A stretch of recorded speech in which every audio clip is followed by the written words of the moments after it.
no, there's a lot of psychological stuff to deal with as a comedian, and there's and I suppose those big sea changes, and obviously the 90s was a big sea change from what the 80s was, and it did become this corporate weird entity, where suddenly comedy was making millionaires and people were playing Wembley and all that sort of thing.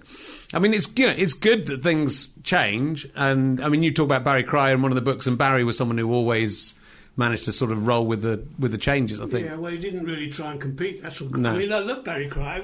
Everybody loved Barry, and that's the great thing about him, I suppose. But he said once that Ronnie Corbett said to Barry Cryer, "I don't know what rung of the showbiz ladder you're standing on, Barry, but it suits you down to the ground.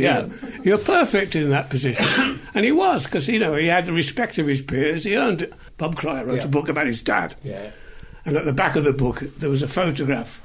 And you've got to remember that Barry Cryer started when he was 13 or something. His dad died before he was born, practically. Barry he was very, very young when his father died. Raised up by a single mother, no brother, no sisters. Had a terrible childhood because he suffered from eczema and went through. And obviously, he went through several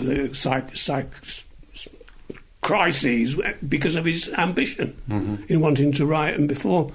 And in the back of his son's book, there's a picture of Barry surrounded by his family, and it's a double-page spread.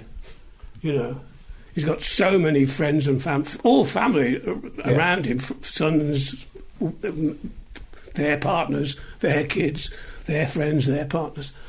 And people talk about comedy creating something. Well, create something as good as that. Yeah. And then we'll talk about the value of it, Because otherwise, it's just people... Well, and I've got nothing against people masturbating, but they do have to do it in my face, in public. Yes. Well, I mean, it's nothing wrong with what people do, but I wouldn't necessarily attach a great deal of value to it.